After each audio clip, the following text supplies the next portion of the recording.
Salut tout le monde, sixième vidéo arrivage de Blu-ray déjà, et dernière d'ailleurs de cette année, on reprendra les hostilités à partir du mois de janvier, puisque là je vais faire ma petite pause hivernale durant le mois de décembre, à partir de la mi-décembre à peu près.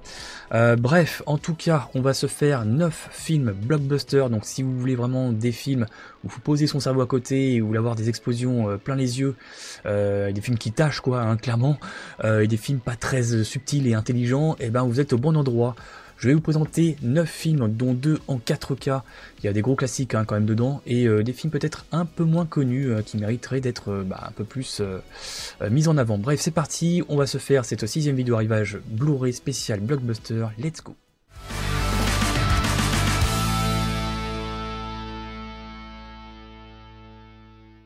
Et on commence avec un film que, il y a des chances que vous ne connaissez pas celui-là, sauf si vous êtes vraiment un gros cinéphile et vous regardez plein de films dans l'année. Mais c'est un film qui, j'ai l'impression, est passé un petit peu inaperçu alors qu'il est excellent. Alors on est dans le blockbuster, à moitié, il n'y a pas des explosions à la Michael Bay, mais c'est un excellent film bien produit avec le regretté Chadwick Boseman, Black Panther, comme vous le savez, qui est décédé malheureusement d'un cancer qu'il avait caché d'ailleurs à tout le monde. C'était voilà, la nouvelle choc, vraiment, je pense que c'est l'un des décès dans le milieu du cinéma qui a le plus marqué de ces dernières années, clairement. Donc Chadwick Boseman dans le film Manhattan Lockdown, en anglais 21 Bridges. Et donc dans ce film, on va suivre l'inspecteur André Davis qui est chargé d'arrêter 2 criminels responsables d'un braquage sanglant à Manhattan. Donc ça c'est vraiment la scène d'ouverture, vous allez voir ce fameux braquage qui tourne un peu mal.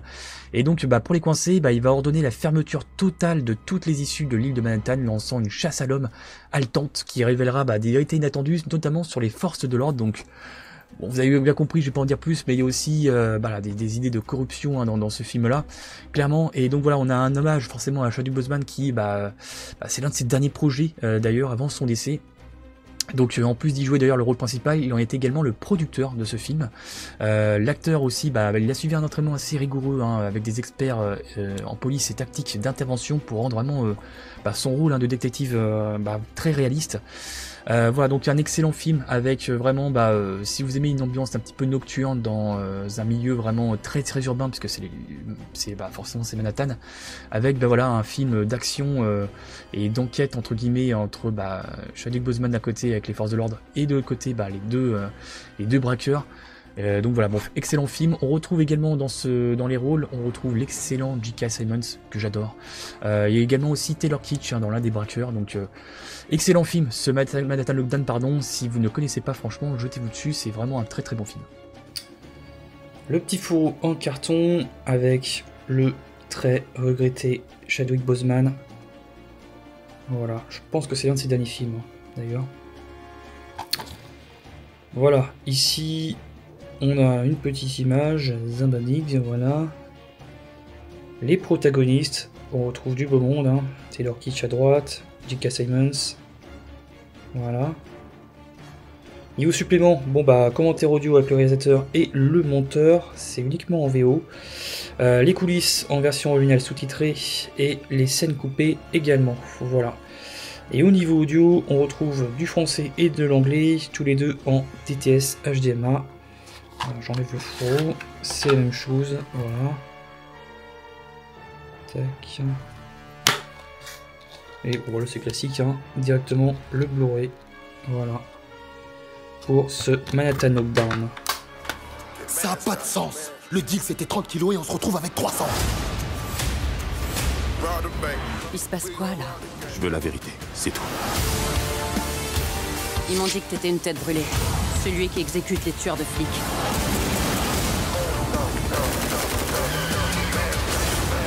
Personne ne touche. Il est à moi.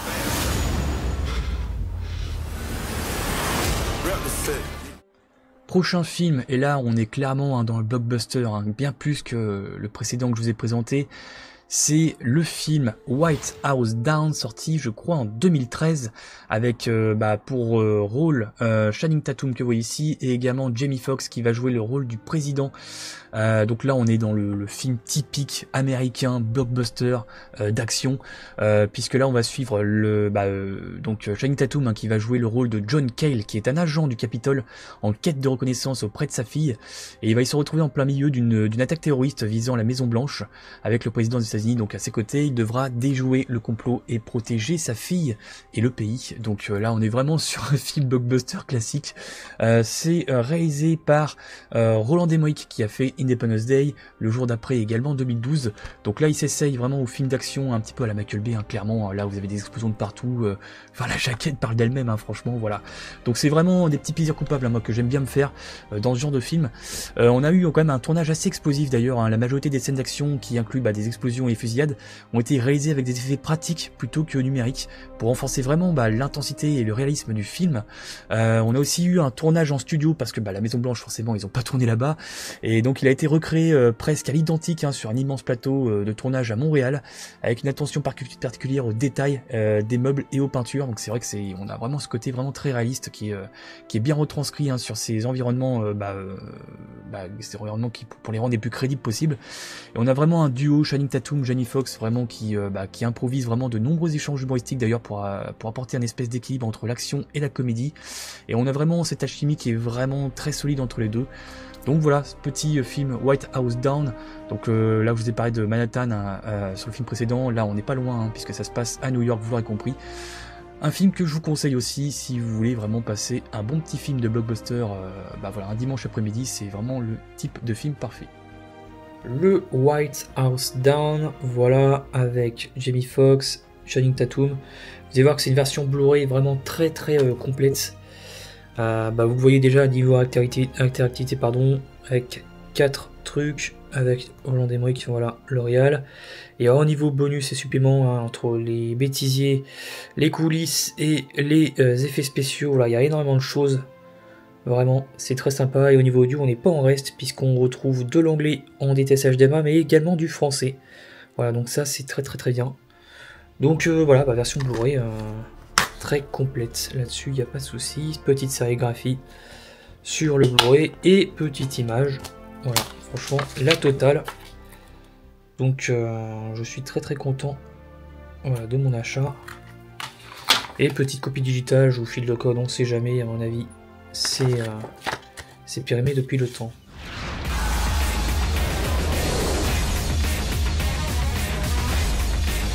On bouge. Vous êtes un pacifique, mais il va falloir vous en servir et faire un carton. Carrément.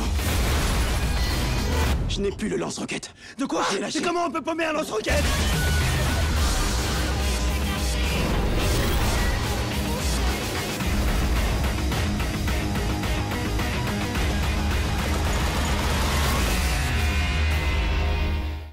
Prochain film, on reste vraiment dans le blockbuster type, mais cette fois-ci à plus grande échelle.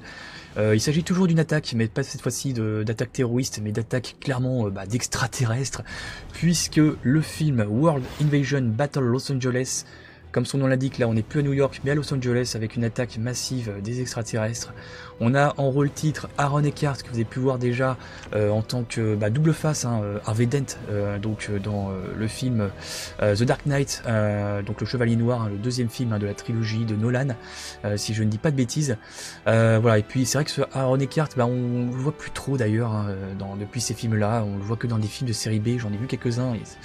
C'est pas très bon, c'est dommage, donc voilà, qu'il ait tourné un petit peu là-dedans, mais en tout cas, elle a tourné vraiment ce film avec un budget conséquent. Donc dans World Invasion Battle Los Angeles, on suit un groupe de marines qui va être envoyé pour combattre une invasion extraterrestre qui menace de détruire Los Angeles. Donc on a vraiment ce mélange entre SF et film de guerre.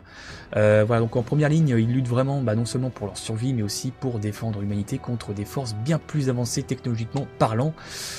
C'est un film inspiré de faits réels, alors je m'explique. C'est un film qui s'inspire vaguement de l'incident de Los Angeles de 42, où des lumières inexpliquées dans le ciel ont provoqué une alerte militaire et des spéculations sur une attaque extraterrestre. Vous pouvez vous renseigner, hein, ça c'est vrai, il y a eu des espèces de lumières très bizarres à Los Angeles en 42. Et il y a toujours eu un mystère plus ou moins grandiloquent par rapport à ça, hein. Vous savez, c'est quoi? C'est comme Roswell en 47 et compagnie. Bref, je vous la fais courte. Un entraînement aussi militaire intensif pour les acteurs principaux, dont Aaron Eckhart, qui a suivi un camp d'entraînement intensif dirigé par d'anciens Marines pour apprendre des tactiques de combat. Voilà, un petit peu comme le film précédent, hein. Donc voilà, ils essaient vraiment de rendre leurs gestes les plus crédibles possibles à l'écran.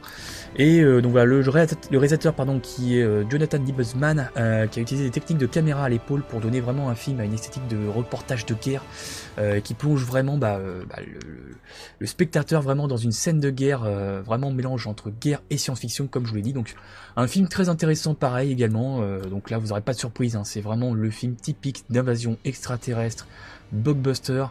Ce film, World Invasion Battle Los Angeles, pareil, j'ai l'impression que c'est pas un film qui est extrêmement connu, pourtant voilà, c'est plutôt un bon film dans son genre. Cette jaquette hein, qui à elle tout seul, vraiment, vous savez sur quoi vous vous engagez quand vous achetez ce genre de film. Voilà, plutôt réussi. Et voilà, l'arrière, donc au niveau bonus, on a tout ça, donc voilà, vraiment quelque chose qui se base vraiment surtout sur les batailles, hein, ce qui est vraiment au cœur hein, du film, comme je vous l'ai dit. Et au niveau langue audio, on a du DTS HDMI pour l'anglais, mais aussi pour le français. Donc ça fait grave plaisir. Le Blu-ray à l'intérieur, petite sérigraphie avec les hélicos et ce Los Angeles en flammes. Et puis on a une petite image en fond, voilà, d'un soldat avec une petite explosion. Voilà donc pour ce World Invasion Battle Los Angeles. Et je vous mets une petite bande-annonce.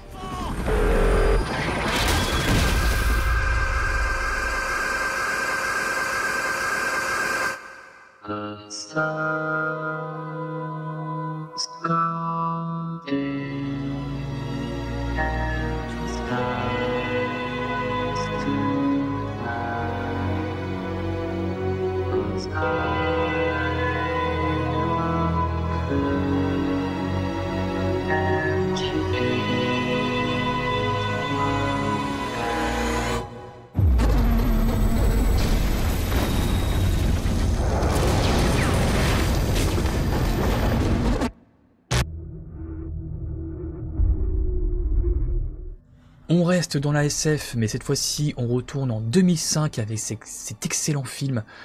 C'est clairement l'un des meilleurs films de Michael Bay à mes yeux. J'ai adoré ce film à l'époque. Et c'est vraiment un film pas débile comme on aurait pu le croire avec Michael Bay. Il y a un fond, il y a vraiment un fond derrière. Et c'est vraiment un concept assez original en termes de scénario. C'est l'excellent film The Island avec Ewan McGregor et Scarlett Johansson qui font vraiment le duo.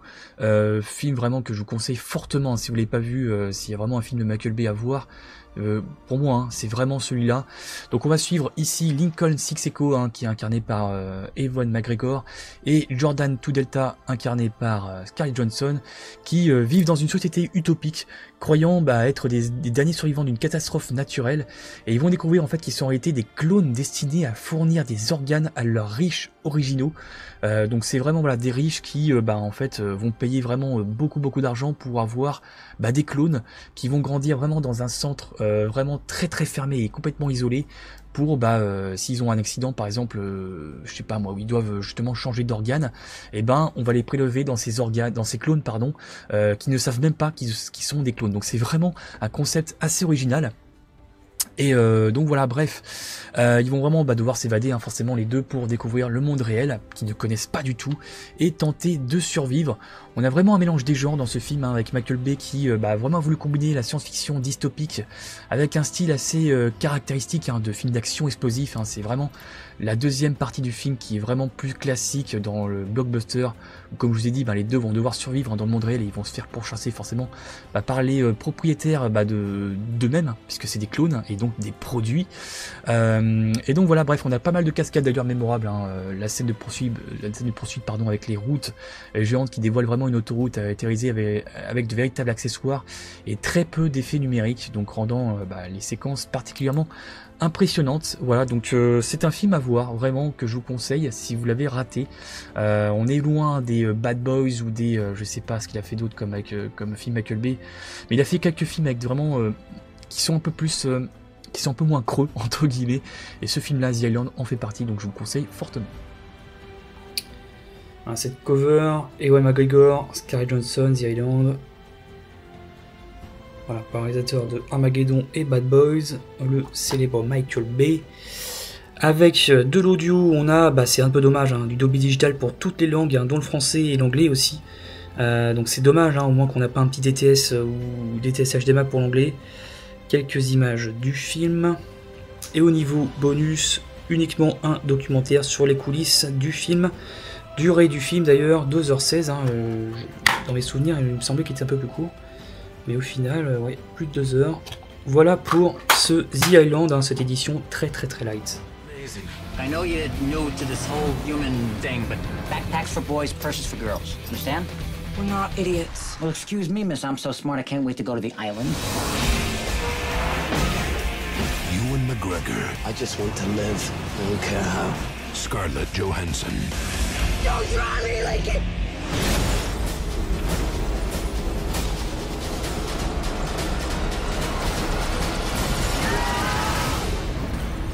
You still think there's an island? On continue avec Michael Bay, mais cette fois-ci en tant que producteur et pas réalisateur, et on reste dans la SF avec cet excellent film réalisé donc du coup par DJ Caruso, un réalisateur que j'aime beaucoup, qui est vraiment typique hein, dans le blockbuster action américain. Il a fait l'excellent film Paranoiac avec Shia LaBeouf, hein, qui est vraiment excellent film, et que je recherche d'ailleurs aussi en Blu-ray. Donc on va aller sur ce film-là. Ce film c'est numéro 4, sorti en 2011, I Am Number 4 en anglais. Donc on va ici suivre un extraterrestre adolescent qui s'appelle John Smith, qui va tenter de vivre incognito sur Terre en fuyant des chasseurs aliens qui exterminent sa race. Et donc ils vont découvrir, hein, il va découvrir en fait des pouvoirs uniques, et il va aussi tomber amoureux, et il va devoir affronter forcément son destin tout en luttant pour sa survie, et donc les ennemis qui le poursuivent. C'est d'ailleurs adapté hein, d'un best-seller tiré du roman donc du même nom, écrit par Pittacus Lore. Et c'était d'ailleurs le premier volet hein, d'une série de science-fiction à succès. Et d'ailleurs les deux acteurs hein, principaux, donc Alex Pettyfer hein, qui incarne John, et Diane Agron qui incarne Sarah, ont vécu durant le tournage une relation amoureuse donc IRL, et donc ça forcément hein, ça se voit aussi forcément sur ça rend forcément les scènes plus crédibles entre les deux personnages dans le film. Donc voilà, un film plutôt bon aussi, I Am Number 4, ou numéro 4 en français, film de 2011 de SF réalisé par DJ Caruso. Tac. Niveau audio, on se retrouve avec du DTS HDHR pour le français. Tiens, je sais pas ce que c'est que ça le HR. Et DTS HDMA pour l'anglais. Et au niveau bonus, des scènes coupées numéro 6 et un bêtisier. Voilà, tac. Petite sérigraphie du Blu-ray. Et oh, un truc qui sert à rien. Voilà pour le numéro 4. N'imagine pas combien se sont sacrifiés pour que tu puisses vivre. s'il te tue, nous sommes tous condamnés. Qui es-tu? Je suis numéro 6. Vous serez plus puissants ensemble. Tu ne sais pas tout ce que je suis capable de faire.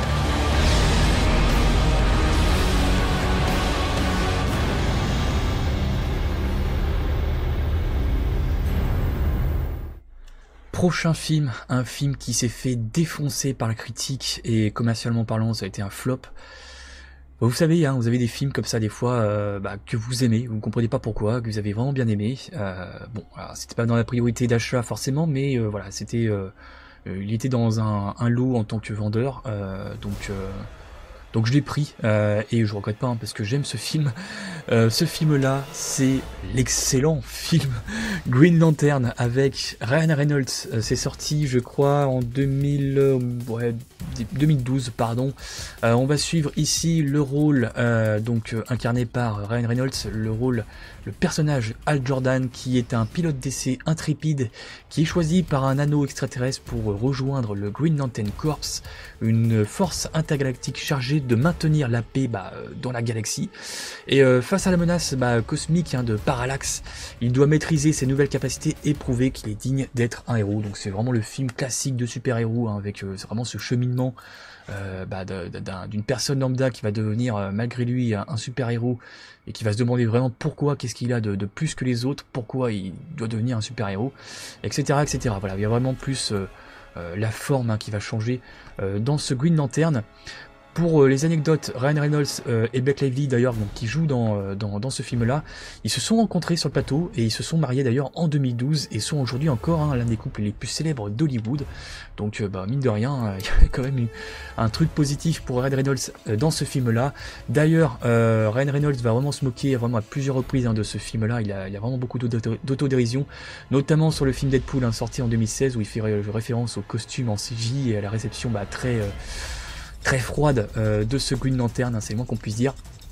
Et donc voilà, il aussi va se préparer forcément pour son rôle de pilote de chasse où il va justement rencontrer des vrais pilotes de chasse pour vraiment comprendre la mentalité d'un pilote de chasse pour essayer d'être le plus crédible dans ce film. Ouais, c'est la préparation, on va dire, classique type dans ce genre de film. Green Lantern, est-ce que je vous le conseille ? Bon, peut-être pas, voilà. Mais en tout cas, voilà, c'est un film vraiment que j'ai bien aimé, qui se laisse regarder. Tac, la cover. Niveau bonus, on a donc un mode interactif, l'univers selon Green Lantern, un comic animé, des scènes coupées et bien plus encore. Et vous voyez qu'on a une version longue et une version cinéma. La version longue 123 minutes, la version cinéma 114 minutes. Et au niveau audio, sur le disque Blu-ray, on a pour la version longue du DTS HDMI pour l'anglais et du Dolby Digital pour l'allemand. Alors ça c'est très étrange. Il n'y a pas d'autre langue sur la version longue. Il n'y a que l'anglais, je comprends, mais pourquoi ils ont rajouté l'allemand et pas le français donc pourquoi ils ont fait un doublage allemand pour la version longue alors que c'est bien une version française. Bon. Et donc la version cinéma, DTS HDMI pour l'anglais, Dolby Digital pour le français. Alors vous voyez quand même que le Blu-ray, il ferme plus. Voilà, donc il a pris un petit pet là, vous voyez, au niveau du transport, et même, vous voyez, il y a des autocollants, je sais pas si on voit trop. Ça colle un petit peu, j'essaie de le nettoyer, mais de toute façon, il va falloir que j'achète vraiment des packs de Blu-ray pour les changer, les boîtiers, parce que j'ai certains trucs qui sont pas tip top au niveau qualité. Voilà, donc pour ce Green Lantern. Combat cette chose. Combat-la avec moi. En plein jour ou dans la nuit noire, nul mal n'échappe à mon regard. Que ceux qui devant le mal se prosternent, règne la lumière. Des Green Lantern! On quitte l'ASF, le fantastique et tout ça, là on va aller sur un pur film de guerre avec un acteur que j'aime beaucoup, l'acteur Matt Damon qui va retrouver ce réalisateur donc avec lequel il a l'habitude de tourner, Paul Greengrass, qui a, les deux vont tourner la trilogie Jason Bourne, La mémoire dans la peau, La mort dans la peau et La vengeance dans la peau. Donc voilà, bref, on va se retrouver ici en pleine guerre d'Irak en 2003 avec ce film Green Zone. Donc voilà, le chef d'une unité militaire, Roy Miller, incarné donc par Jason Bourne, est chargé de retrouver des armes de destruction massive. Donc là on s'inspire clairement de faits réels lorsqu'il découvre que les renseignements sont erronés et c'est le moins qu'on puisse dire. Vous connaissez je pense l'histoire réelle de cette histoire là, et donc il va entreprendre de révéler la vérité et il va être confronté à des complots politiques et des enjeux internationaux. Donc voilà, on a vraiment un tournage réaliste qui va vraiment pour vraiment recréer ce chaos urbain qui se passe donc à Bagdad. Ils vont recréer les décors donc notamment au Maroc et en Espagne pour essayer de recréer ce Bagdad de 2003. Et d'ailleurs c'est inspiré d'un livre, ce Green Zone, donc le livre Imperial Life in the Emerald City de, alors attention je vais essayer de le dire bien, Rajiv Chandrasekaran. Voilà, c'est un livre vraiment documentant la vie dans la zone verte de Bagdad après l'invasion en Irak en 2003.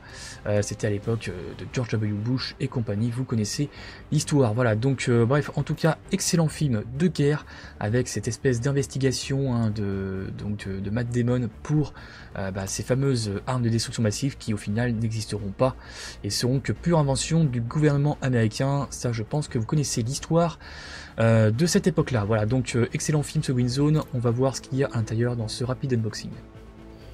Voilà, je vous fais voir. Hop, petite jaquette avec Matt Damon. Voilà la liste des bonus, des scènes coupées. Matt Damon prêt pour l'action. Donc ça c'est un truc qui va se centrer sur l'acteur. À l'intérieur de la Green Zone, le vrai Miller. recréé Bagdad, bande-annonce et commentaire audio de Matt Damon et Paul Greengrass, le réalisateur. Niveau audio, bon, vous voyez que c'est caché par une étiquette qui est collée, pas sur le plastique, hein, mais directement sur la jaquette, enfin le papier quoi de la jaquette. J'ai essayé de décoller, vous l'avez vu, mais ça se décolore complètement sur la jaquette, donc je préfère pas y toucher. Donc là je peux pas trop vous dire, mais voilà, il y en a même ici, hein, donc ça venait d'une vidéothèque, donc vous le voyez. Voilà, donc je peux rien vous dire de plus. Et donc là, voilà, Blu-ray classique, noir, avec Green Zone dessus. Qu'est-ce que vous savez? La vérité. C'est un sujet très sensible. Ne vous en mêlez pas.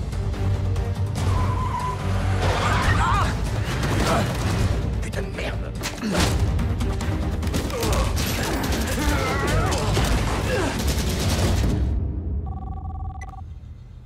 Je sais ce que vous avez fait.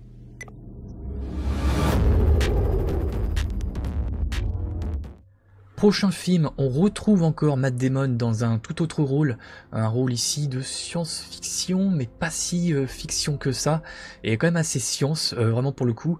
Et donc voilà, il va se joindre au réalisateur Ridley Scott qu'on ne présente plus. D'ailleurs, ce film-là, on en a parlé lors de la rétrospective Ridley Scott sur l'épisode 3 du Ciné Show, hein. On a créé d'ailleurs une nouvelle chaîne là-dessus, et donc dans cet épisode 3, on a eu vraiment la chance d'avoir le poteau Laurent de la chaîne Vidéo Club pour faire cette petite rétrospective de Ridley Scott et notamment de ce film qu'on a essayé d'analyser et de faire un petit peu notre retour là-dessus. C'est l'excellent film Seul sur Mars, sorti en 2016. Vraiment un film de survie sur Mars, tout simplement. Son nom l'indique, je pense plutôt bien.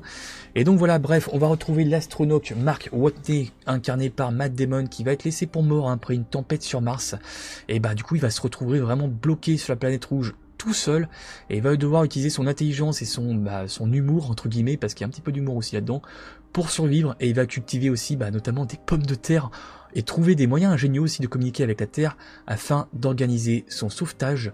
Donc voilà, on retrouve Matt Damon et également Jessica Chastain dans ces rôles-là, mais c'est vraiment sur Matt Damon que le rôle va se reposer, hein, puisque c'est un film de survie sur Mars, comme je l'ai dit.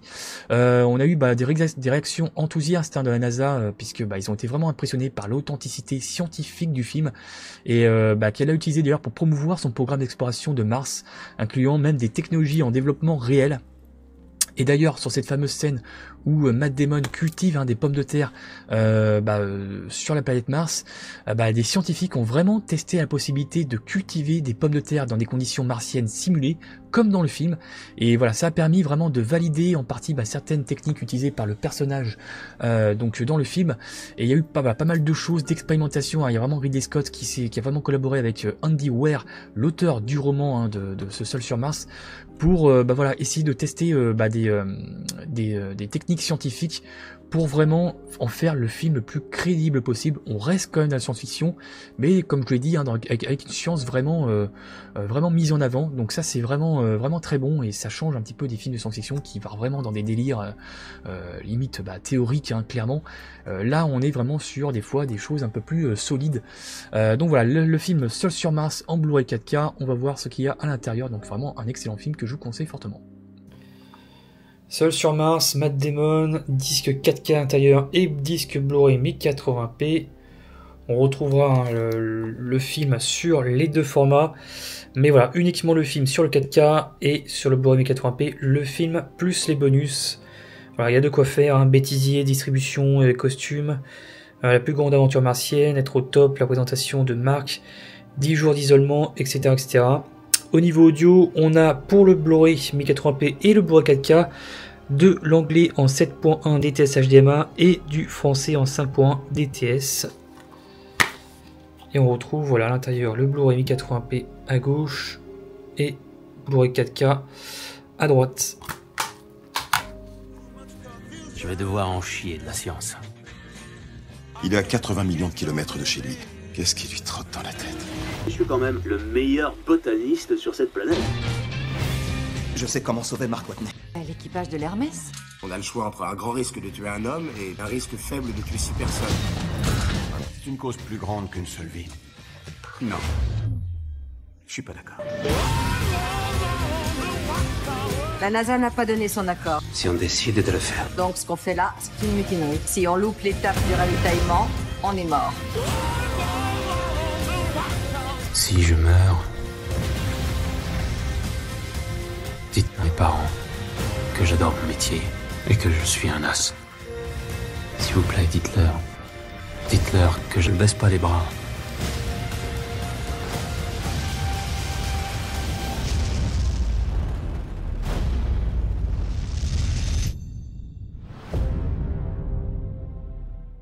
Prochain film, là on retourne clairement dans la SF, dans la science-fiction, et là plus fiction que science pour le coup, avec ce film produit par et réalisé par probablement le réalisateur français le plus connu à l'international, Luc Besson, avec ce film culte avec Bruce Willis. Là je pense que vous connaissez ce film là.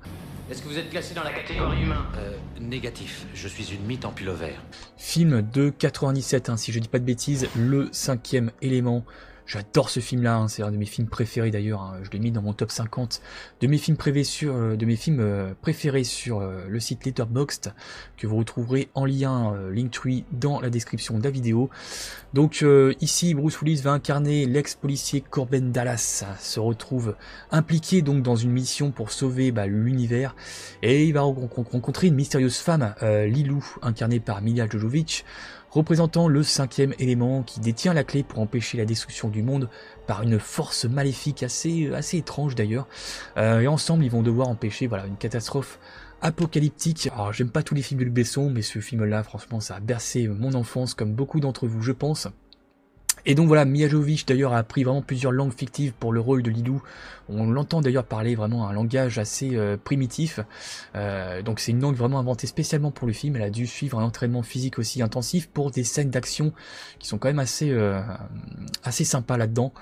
Et pareil, hein, Bruce Willis n'est pas en reste, hein, puisque même s'il est connu vraiment pour ses rôles d'action, notamment pour la licence Die Hard, il a été séduit vraiment par le côté décalé et créatif du projet. Et son personnage d'ailleurs de Corbin Dallas, hein, c'est vraiment un mélange de héros traditionnels et de personnes ordinaires. Et ça a été vraiment l'un des atouts du film pour moi, à mes yeux. Donc voilà, ce film 5e élément en 4K, c'est l'une des dernières éditions, je crois que c'est sorti cette année, si je dis pas de conneries, avec le Dolby Vision. Donc ça fait vraiment plaisir. On va voir ce qu'il y a à l'intérieur. Voilà, donc cet excellent film, le 5e élément. Le 5e élément. On retrouve cette cover vraiment très réussie. Au niveau bonus, c'est rapide, hein, puisqu'on a que deux choses. On a le making-of et le bêtisier. Voilà, quelques images du film. Et puis voilà, au niveau audio, on se retrouve avec du Dolby Atmos et du DTS HD 2.0 pour l'anglais, et le français, on est sur du DTS HD 5.1 ou 2.0. Voilà, avec pas mal de sous-titres également. Et donc voilà, donc c'est un master spécialement fait pour cette sortie Blu-ray 4K. On retrouve là très simplement le Blu-ray à l'intérieur. Voilà pour le 5e élément. Very disappointed! I know my man. He'll calm things down.